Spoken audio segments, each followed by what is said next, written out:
What up, it's your boy T-Man Reaction. Thanks for Friday. Now to get into the meat and potato of First Friday, which is the dead meat kill count though.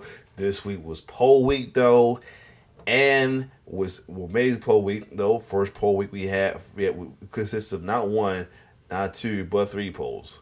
No, make that four polls.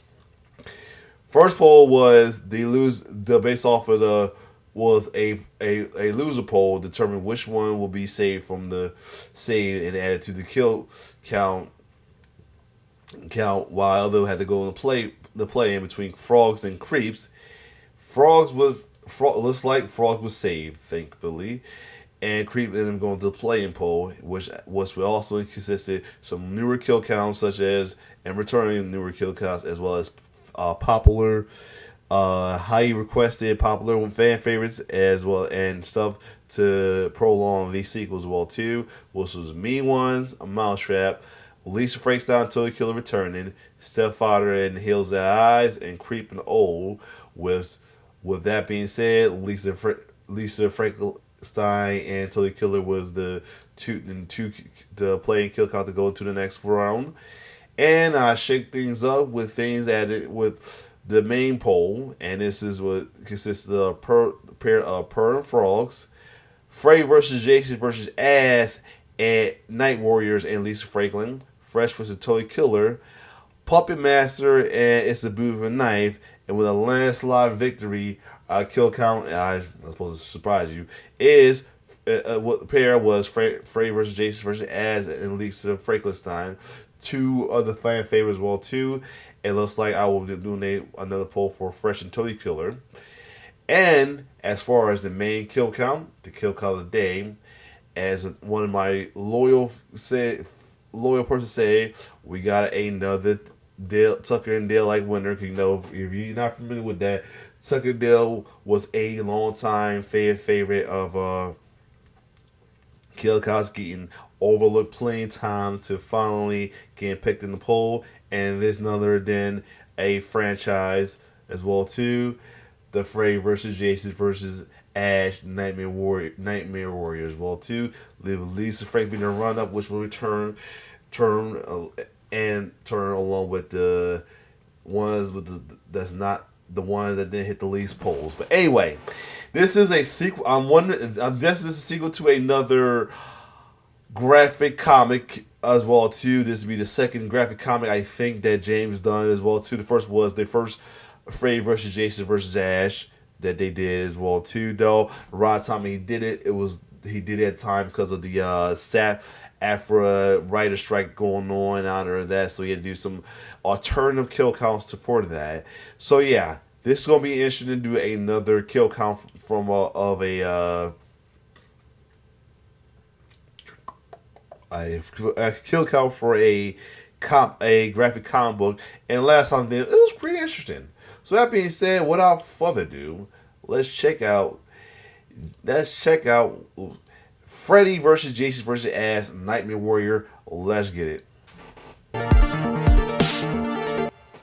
Welcome to the Kill Cast. Oh, We'll it's tally up the Zoran. victims in all our favorite horror media and show you how they were made. I'm Zoran. I voted for Kodos Gavoyich, and today I'm covering Freddy vs. Jason vs. Ash, The Nightmare Warriors, first published in 2009. Following the successful sales of the first series, Dynamite greenlit a sequel even before the final issue was released. Writers Jeff Katz and James Kahoric returned alongside artist Jason Craig. Originally envisioned as a 12-issue epic, the treatment was cut in half to 6 issues. But man, there's still a lot that happens in this thing, since they envisioned this as the epic finale to the trilogy started with Freddy vs. Jason. The Nightmare Warriors picks up right after the end of Freddy vs. Jason vs. Ash. The Necronomicon is used by the government to resurrect a very naked Freddy Krueger, who then sends Jason on a revenge mission to kill Ash and his girlfriend Carrie. Pretty standard stuff, but what's not standard are all the returning characters from both the Nightmare and Friday franchises. We've got Tina Shepard, Alice the Dream Master, and even Tommy freaking Jarvis. It's the ultimate fan fiction. Tina Shepard. Who's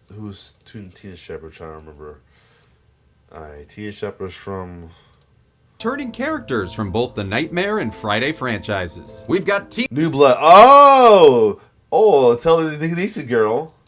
Tina Shepard, Alice the Dream Master, and even Tommy freaking Wow, Jarvis. It's the this ultimate is fan awesome. fiction, and honestly, it's the best That's part of why the they book. call Well, it Night aside from Warrior. the fact that Freddy wants to take over the White House, which is I was why we're wondering doing why. this one before the election on Tuesday. So make sure to get out and slash the vote, bitches! Ha ha ha! Please don't vote for Freddy. And before I get into what's not so great about this book, I want to point out that the folks that made this really love horror. We're all good friends, we're all horror nuts, and it's very collaborative. So much so that writer Jeff Katz actually wrote to New Line when he was 8 years old, trying to get involved in making a new Nightmare on Elm Street movie. That said, my issues Hey, are pretty much the same as the previous book. The art is inconsistent, and I have a hard time telling the characters apart, especially when they look nothing like their movie counterparts. The writing is less juvenile this time around, but the characterizations of our headliners are still off. Ash is much more of a dick this time around, and not in a funny way.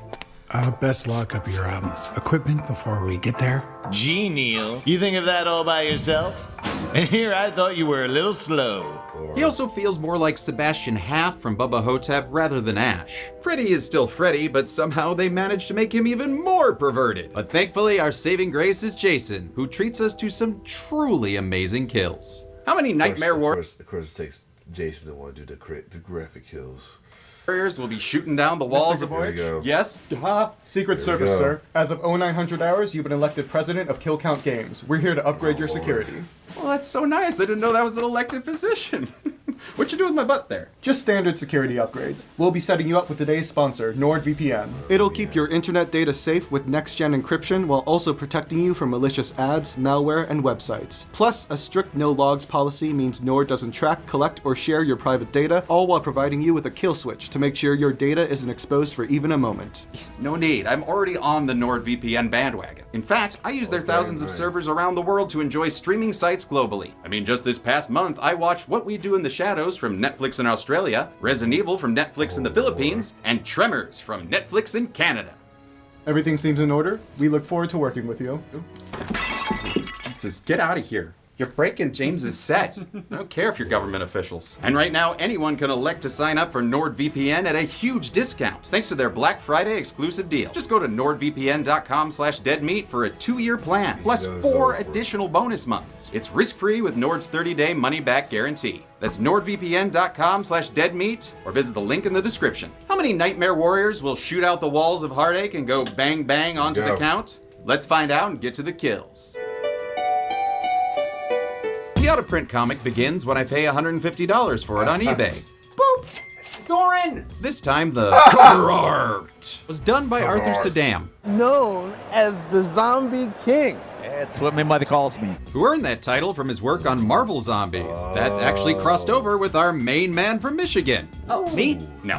And unlike previous cover artist J. Scott Campbell's borderline porn, Saddam just did straight up porn for Penthouse Comics. A quick recap of the previous comic tells us that Jason's taking a wet nap under Ash's Delta 88. Freddy was banished to the Deadite dimension, but that doesn't stop him from returning as Jason's mom, who wants him going on a revenge mission against Ash and his Cisco-inspiring girlfriend Carrie. Oh, and look, it's Raoul and Jarvis from the previous book, who I'm sure are still harassing women in hell. Hey, Demon Chick, the power of Christ compels you to get on my dick. Yeah, if you don't ride that thing, I will. Yeah. Lord. What? Some Men in Black sedans arrive, led by director Russell, most likely named after Chuck Russell, the director of Nightmare on Elm Street 3, The Dream Warriors, of which this Yes. comic draws heavy inspiration. I figured He's brought an that. extraction team of quilted double-ply commandos to extract the Necronomicon, which now looks as cute as a McDonald's Boo Bucket. Some divers go to retrieve Jason, but he's freed himself from the car and being drawn consistently. I mean, seriously, he looks like the Sin City yellow bastard here. A blub-blubbing diver is feeling so broke up that he wants to go home, but Jason's Schloop John B's his neck, continuing the tradition of really weird sound effects. The other diver flees to the surface, where he's helped out of the water and onto the count, when Jason gives him the old relic treatment, gutting him and then taking out his buddy with a machete to the face. Damn! killed before he could name his favorite Family Matters character. The Snowmandos Really? open fire and end up shooting one of their own. But Jason manages to relieve them of their guilt by breaking one's neck and disarming another. Backup arrives in the form of these Ghostbuster posers who Jason makes into toast. Wait, the cords are in the water. How is he electrocuting them on ice? Ugh, I miss when science was a thing. 7 more Snowmando silhouettes show up, including Little John. Yeah! And Jason gets all Hulk issue 340 on them before slicing them up on and off panel. But a couple must have survived, since later 2 guards say Jason killed 13 people. So minus the other agents, that only adds 4 for Jason, since one of those guys was shot by his own men. He finishes his spree by grabbing his mask, which is somehow on the lake after it was last seen blasted off and left in the rubble of the Voorhees house. Continuity police, now with a real mustache. 6 months later, we catch up with Ash, now living in Franklin, Michigan with Carrie, who according to writer Katz is getting used to domestic life, like Frank Drebin in Naked Gun 33 1/3, a personal favorite. How do you like your meat, babe? Tender and juicy or hard and charred? Yeah, neither of those are good penis descriptors, sir. Speak for yourself, bitch. Oh, maybe pants aren't such a bad thing. Freddy! Jameson reports on some grisly murders along the interstate, but we never met them, so they stay off the count. Carrie's gerontophilia is interrupted by our first returning legacy character, Dr. Maggie Burroughs from Freddy's Dead, The Final Nightmare. You know, the one that turned out to be Freddy's daughter, Catherine Krueger. She's working with Dr. Gordon. I'm a doctor.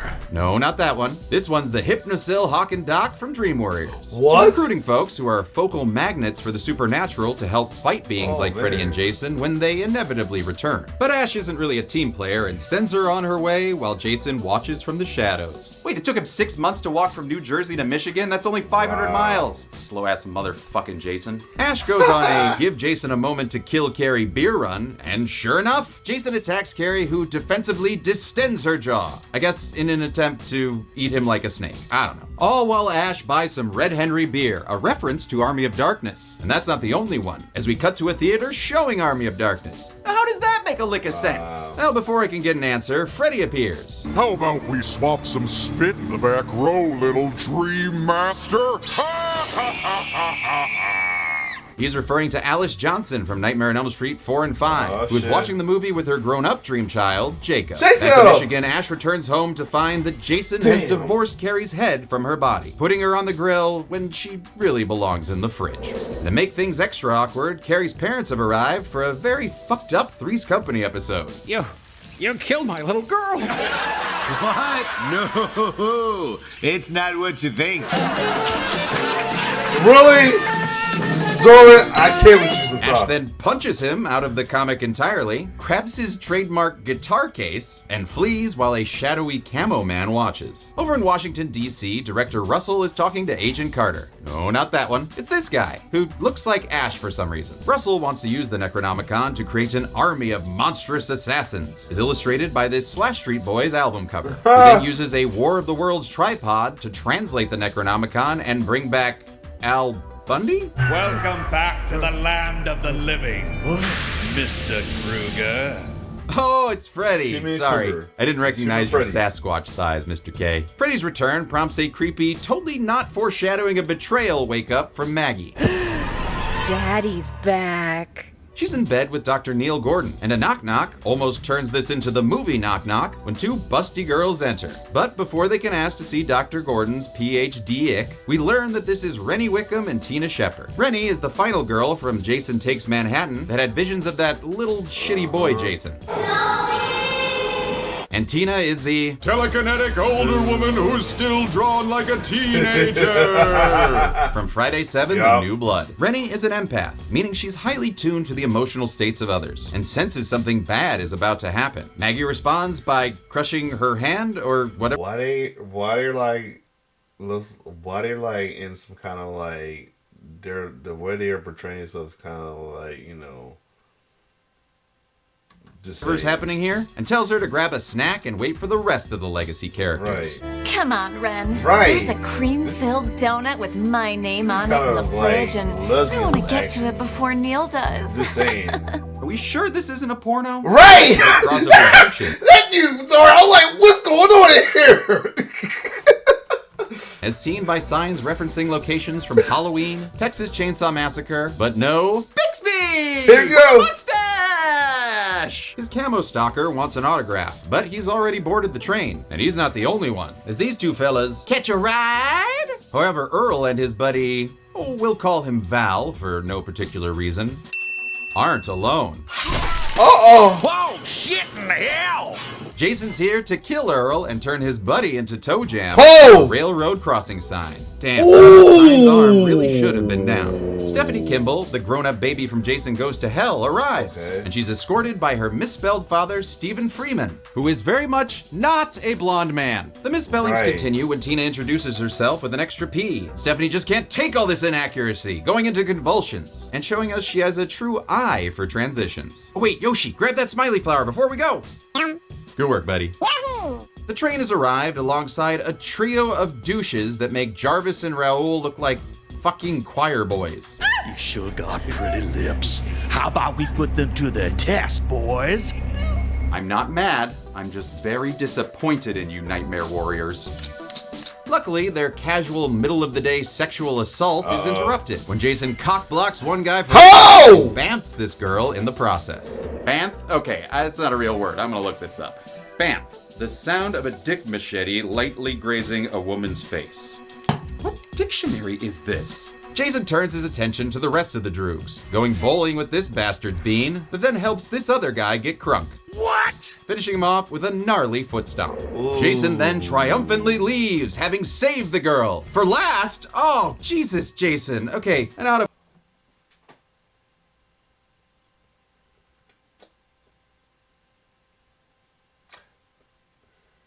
It's Jason, but still. That's fucked up, man.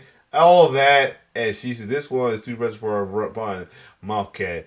Come on, Jason. I thought it would be like, man, Manhattan when he saved the one main chick for getting raped, but now he saved her, he kills her. Come on, bro. Finishing him off with a gnarly foot stomp. Jason then triumphantly leaves, having saved the girl. For last, oh, Jesus, Jason. Okay, and out of context, mouth capitation is pretty cool, but, the tears in her eyes just make this just fucking depressing. Exactly. Back at the House of Confusing Perspectives, Alex and Jacob have arrived, as well as Ashley J, who wants a piece of Jason. And Maggie tells him he's not alone, introducing him to the rest of the group. Maggie plans to use everyone's combined powers to destroy Freddy and Jason once and for all. Ooh, and here's your chance as Jason barges in, immediately killing Steven by punching his head into his body like a human whack-a-mole. Why are you blonde? He seemed to say. Ash grabs his guitar that was quick on case Steven. but issue 2 is way too early for a rematch. So a Hummer bursts through the wall, rescuing everyone. But who's driving this nickname for a blowjob? It's Tommy Jarvis from Friday the 13th, Part 4, 5, 6, and the Never Hike Alone series. Oh, and that one shot in Social Media-esque too. Director Russell's men arrive in order to capture Jason. All right, people, let's go. It's just like the simulation. Tag him and bag him. Oh, I know what bagging simulation you trained on. Yup, Lord. They enter the house and open fire, making sure Jason is chock full of bullets and some dildo missiles for good measure. Somehow, it knocks him out, and they take him back to Black Book HQ. The Nightmare Warriors have now gotten a room at the Anagram Motel, much to the dismay of the Bates family. Norman, sue their asses! No, Mother, it's just an homage. They all recap their backstories and powers. Tina has telekinesis, Alice can pull people into dreams, Rennie has the feels, Maggie is Freddy's daughter, so there's something there. Stephanie has visions because she's actually Jason's great niece, and Tommy, well, he's just kind of persistent. What about you, Jacob? Mom. Oh, sounded like there was more to that. Moving on. But whatever their differences, they're all united in one common goal: to never wear bras. And it was a conscious choice to have them all scantily dressed according to artist Jason Craig. The last comic was set during the winter, and it didn't make sense for the girls to be in skimpy outfits. So they set this book in the summer, specifically for the copious amount of cleavage to make sense. Lassie. Tommy leaves because he believes he's the true chosen one destined to kill Jason, and the rest plan to talk to Maggie's father, Director Russell, in hopes of convincing him to use the Necronomicon to send Freddy and Jason to hell for good. I don't know if you should trust that book. Oh, come on, I won't let you down, buddy. Okay. The Nightmare Warriors arrive at Black Book HQ, where they get a security scan from a guard who, for some reason, is very surprised by basically the same metal hand he's scanning them with. I mean, of all the dumb... Jesus! Just a hand. just my hand. Make it past him and are immediately arrested, with Ash soon realizing Maggie might not be on the up and up. Hey, wait a minute. I thought she said the guy in charge was her father. Why'd she introduce herself to that Russell character? Jason's put in a prison filled with deadites and a familiar face welcoming him to the pit. Ooh, maybe you can unlock Reptile. Also, I want to say, for the most part, I like the look of... You know what, Zoran, as people used to say, man, you don't like Reptile because of the pit. I can't. Jason's half mask, which artist Jason Craig said gave Jason some more emotion. But sometimes, yeah, he just looks real dumb. I miss my mommy. With his new captive audience, Freddy reveals his plan. I control the book at all its power now. All I need was a little help to get back on my feet. And voila! Here I am in all my glory, presidential glory. Will you shut the hell up, you undead punks? Can't you see I'm trying to monologue here? God, I love him calling out those shitty rhymes. Yeah. They go to Jason's Mac versus PC dream space for some privacy. And Mr. Freddy says he needs Jason's help taking over Washington. Jason prefers to keep the versus part of the book's title going. But eventually Freddy convinces him to enlist as his general with one word. Tommy. But you can't face your nemesis looking like that. Guess it's time for a...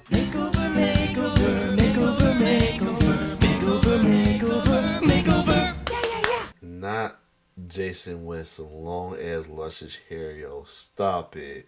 Yo. You look fabulous, Jason. While Ash, Tina, and Alice cool their heels in the Hooskow, Maggie, Rennie, and Neil go to see Freddy. Oh, is this a conjugal visit? Because I like my ladies a little younger than this one. Now, Hold on. Is that what he said that for real? Is that what the fuck he said? Hold on. Wow. Now, it's never been explicitly stated before that Freddy was a child molester, just a child murderer, but according to Freddy actor Robert Englund, originally there was a hint of pedophilia. However, during filming, that's probably explain why they made him a pedophile in the remake. Wow. Of the original movie, a horrible scandal known as the McMartin case was happening. The scandal involved a preschool run by the McMartin family, which was accused of sexually abusing children. The case lasted 7 years, and eventually all charges were proven false and dropped. But the scandal caused director Wes Craven to downplay Freddy's original origins. Wow. Of course, that didn't stop the 2010 remake from making it just completely true. He brought us here so that we would remember what he did to us. That movie. Freddy uses his skeleton power. Sorry. I didn't think the movie. I wasn't bad man about the movie. I thought it was interesting, but I get it. A lot of people did not like their version. Anyway.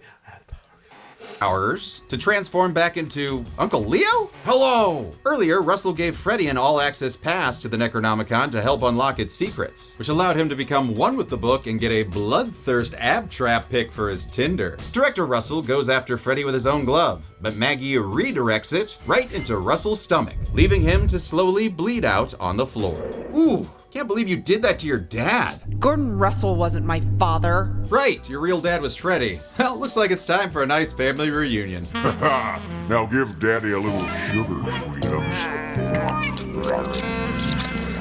Oh, fucking gross.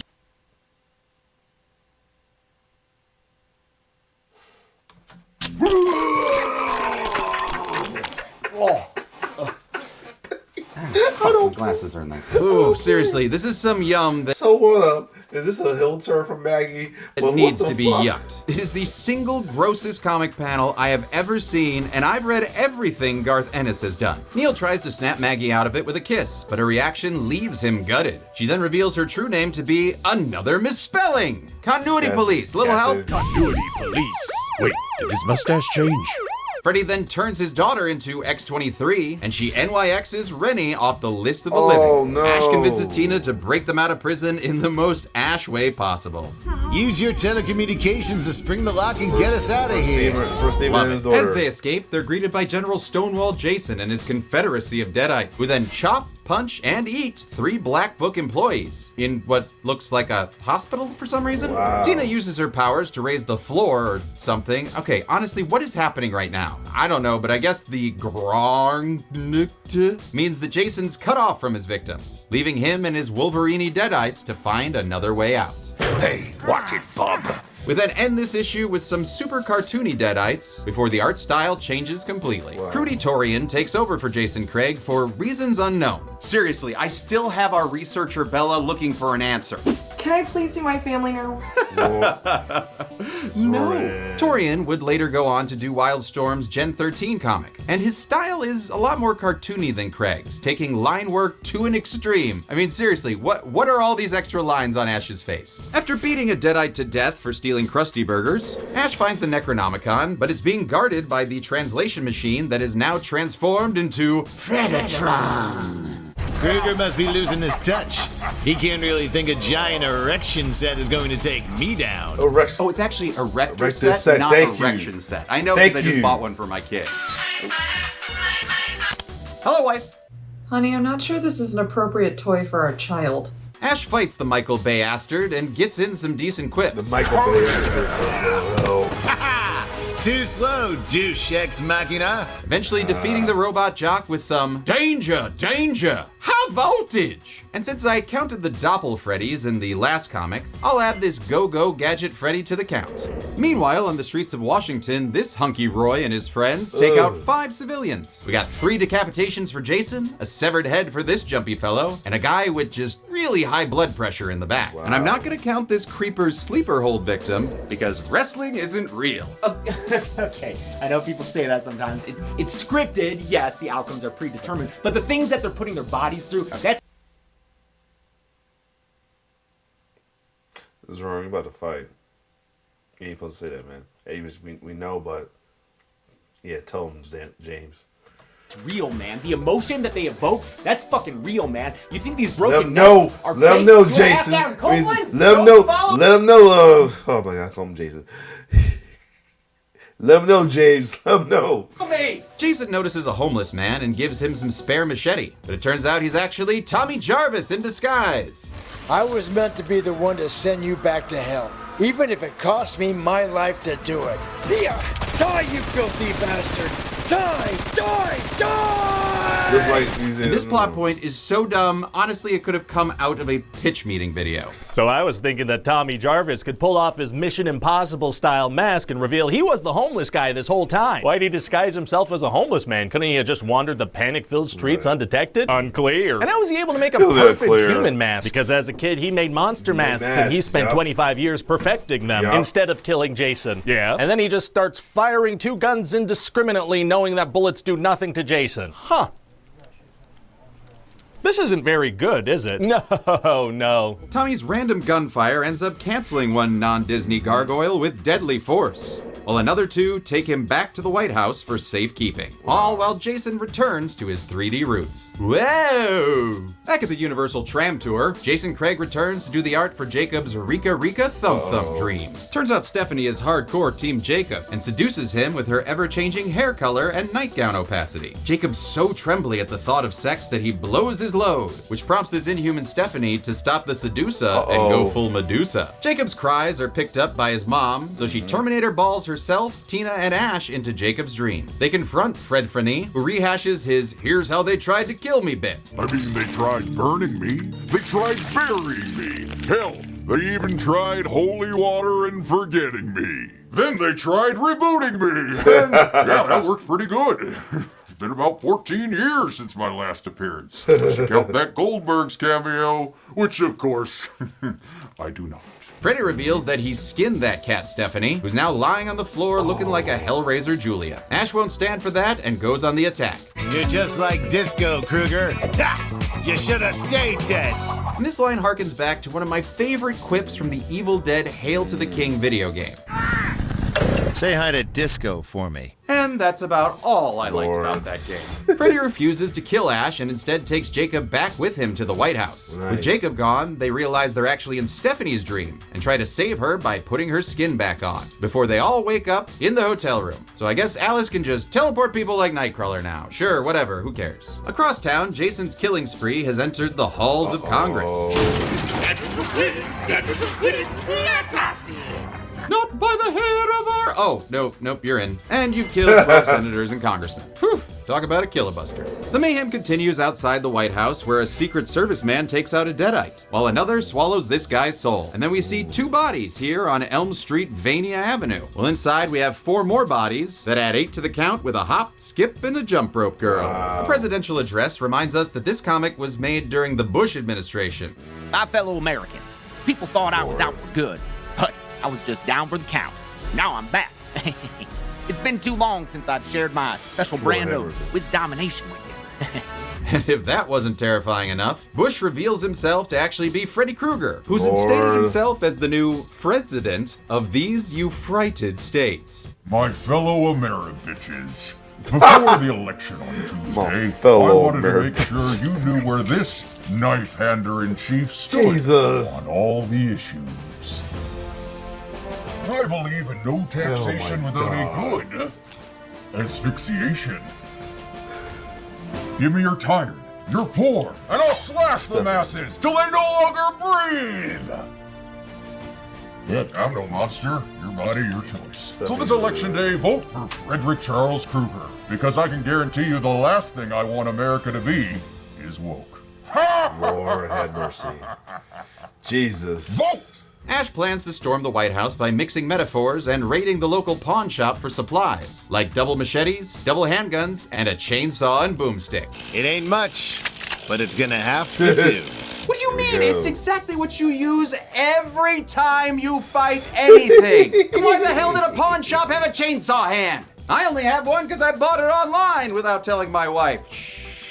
A Spider-Man 3 style exposition recap adds 2 more bodies in this wide shot, since we already counted this gingerly snapped in half body earlier. Stephanie's starting to lose her mind a little and just disappears, while Tina and Alice call out Ash's dumbass plan to run in guns blazing. Well, it can't be that dumb because the US military is doing exactly that. Oh boy, looks like it's time for some kill guessing. No, that's what I meant. I don't mean counting. I count 4 dead soldiers on the ground here, 1 dead man-bat that takes out, let's say, 4 soldiers in this helicopter, since we saw 3 in the previous panel, plus the pilot. Then Emo Fred takes out 4 more helicopters, which I'll also say have 4 soldiers in each, based on the aftermath shot here. That gives us a total of 24 kills. 25 kills. Hey, Jesus! Knock, knock. Chainsaw calling. Jesus. 26 kills and an outdated Avon calling pun. While the Resident Evil Retribution ending continues, we catch up with Stephanie, dreaming about blood on the steps of a church. Like you do. She's brought inside and attacked by Jason Isis, while Reverend Fredo Sarducci reveals her destiny. You're from the same lineage as that giant machete-wielding hick. Deep in here, locked away from you, is the secret. And Uncle Freddy is gonna help you find the key. Inside that black, beating heart of yours, an unstoppable killer waits to be freed. All you need is a little push. Like so. Much like the Blood of Christ scene from the previous book, this scene evokes good old dark and scary Freddy, before he again ruins it by becoming sequel Freddy. What are you gonna do now? Really is taking my hand. Okay. Supposed to say, I'm gonna go to Disney World. Freddy's heart poke turns Stephanie into a true Voorhees, macheteing Priest Freddy, who oogie boogies onto the count. After magically getting some shoes between panels, she tiptoes out of her dreams and into the real world, where Bishojo Jason somehow gets a mask, but still doesn't have a Back in the Oval Office, Jacob and Tommy are trying to look on the bright side of life, while Freddy does his taunting thing. I shit bigger fish than you without any fiber supplements. You heard it here first, folks. Freddy shits fish. Freddy goes to kill Tommy in order to eat his yummy survivor soul or whatever, but Jason ain't having any of that. Tommy belongs to him, but Maggie protects Freddy by getting into a cat fight with Jason. Ah, seriously, you're pulling my hair? What are you under that mask? A big shambling puss.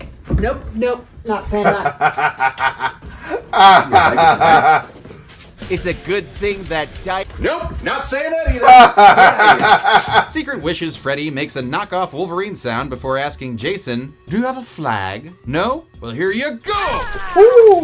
Now you can have a country. The fight comes to an end when a tank barges in, crushing Jason and... Whoa, hey, Maggie? She can't really be dead, right? Oh yeah, she's gone.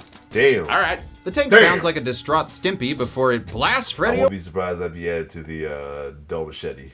away. And honestly, I love this entrance for Ash, having been thrown through the wall by Tina's telekinetic powers. That's fucking teamwork. As Ash frees Jacob and Tommy, we see that Dr. Gordon is somehow alive, even though that belly slash should have killed him. I mean, the same thing killed Rennie and...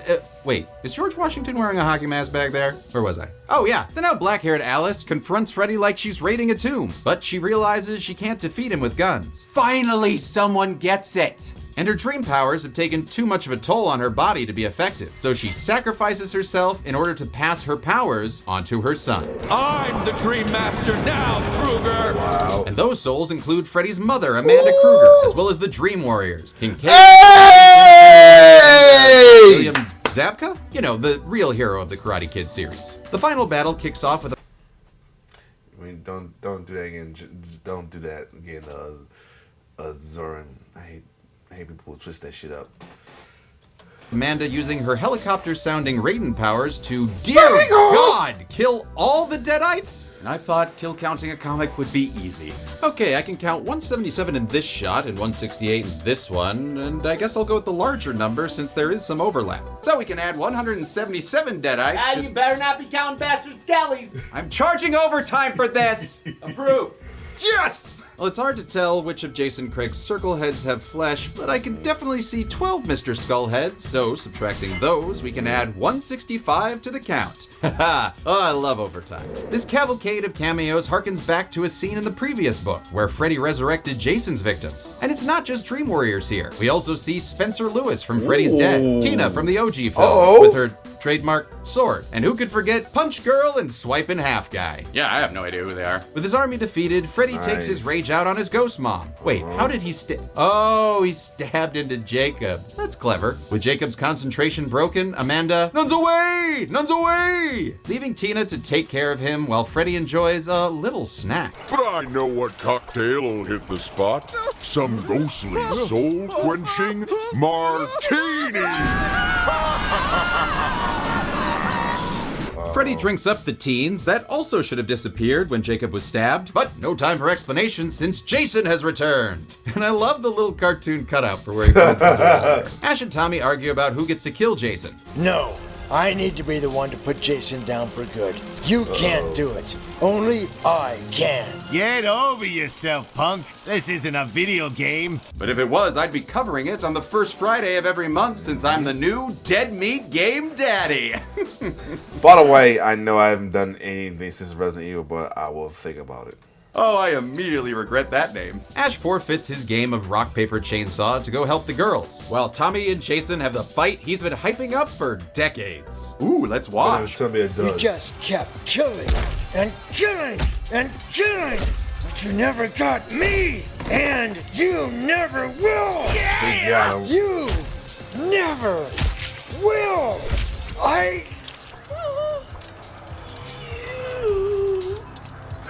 Jason? Die! Before Jason can end Tommy, though, he gets 2 machetes through his chest, courtesy of Stephanie. Jason then backhands Stephanie to places unknown. Erotic. It's grosser with the mustache. And upon hearing his mamala's voice, he utters the perfect final word. Mommy? Before he's beheaded with a piece of glass by Tommy Jarvis, fulfilling the destiny he wouldn't shut up about and announcing his triumph to the world. Jason Voorhees is dead!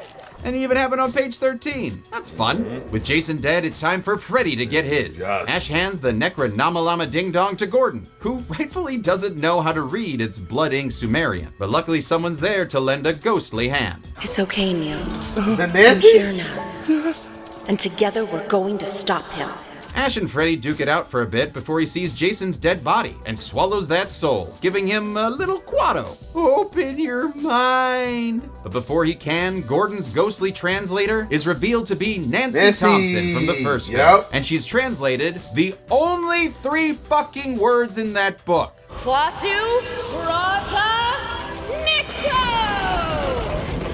A portal then opens up, sucking in Agent Carter. Remember him from that one panel? No. Everyone holds on for dear life. Well, except for Freddy, since those survivors' souls must have had immunity idols. And it looks like nothing can stop the self-proclaimed dream god. That is until the book decides it wants its power back, and the stupid spermy dream demons return to strip Freddy of his power, his clothes, and his skin condition. Freddy pleads with Ash to take pity on him, but Ash ain't buying it. Don't play that after-school special shit with me. I had to cut up my girlfriend with a chainsaw. Does that sound like a freaking storybook ending to you? You want forgiveness for what you've done, Kruger? Damn. Ask the kids you killed for it. When you get to hell! Wow! Wait, why are the kids in hell? Well, it doesn't matter since Freddy is finally dead. Shot in the chest by Ash with his body kicked into the Deadite dimension. With Freddy vanquished, Nancy says a tearful goodbye to Neil. They're all waiting for me on the other side. Goodbye, Neil. I'll always love you. Nancy, please don't go.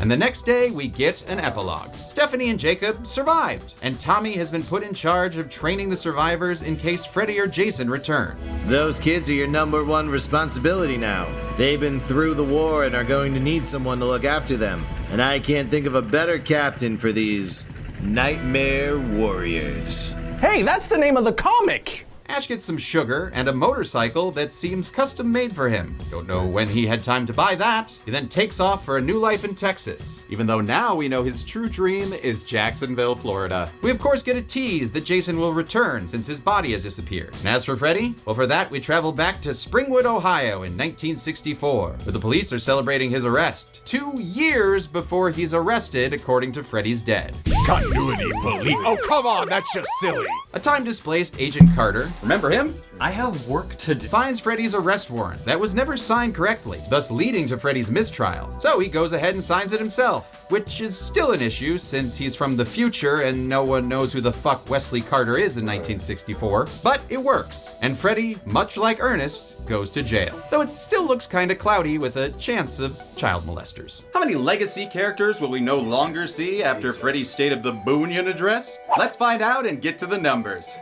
Oh, that's fun. Oh, hashtag $! Exclamation point. That's where I came with this dude. 253 people, Deadites, and Freddy doppelgangers died in the Nightmare Warriors, with the victims consisting of 72 men, only 9 women, and 172 unknown, giving us a chart as gray as the skin on our special, special boy's face. Who didn't get most of the kills this time around? That honor goes to the ghosts of nightmare movies past. And how did this stack up with the rest of the trilogy? Well, it vastly surpasses its predecessors, thanks mostly to Amanda Kruger's zappy zappy zap zap zap. Pew. You know the scene I'm talking about. So with a total story page count of 132, that left us with a kill on average every 0.5 pages. I'll give the golden chainsaw for coolest kill to Stephen Freeman. Yep. Never seen a man's head punched into his chest. Ah, god damn it, the misspellings are contagious. Dull machete for lamest kill goes to Maggie Burrow, aka Catherine Kruger, who was crushed by a tank and forgotten about immediately. Wait, who are we talking about again? And that's I told you gonna be that because I was done. Versus Jason vs. Ash, The Nightmare Warriors came out in 2009 and completed the trilogy started with Freddy vs. Jason. With that, we wrap up our comic book kill counts as I move on to monthly video game kill counts, starting with Resident Evil in December. But until then, I'm a man who has a borderline debilitating sideshow statue addiction, and this has been the kill count. On the next kill count. Something deadly is lurking beneath the small town of Ashton. Something slimy. Alright, we want to see this because we saw the kill count for that. Anyway, there you have it as well too. I think they say what was next week is Stepfather 2, so maybe another poll week I will do as well too, since I should be doing Stepfather 2, gotta do the first one. But other than that, this was good, this was cool. And yeah, I got your favorite as well too. So I will do another poll week. I'm gonna leave it as regular poll and just do a play. No, still do the same thing as well that I did last time. But other than that though, this was good. This was a good kill count to watch as well too, though. Especially bringing back the classic, the old school characters from previous movies as well too, and some got killed, bumped off. But other than that, if you like my reaction to this, like, share, subscribe to my YouTube channel. It's your boy T-Bird signing off. One love.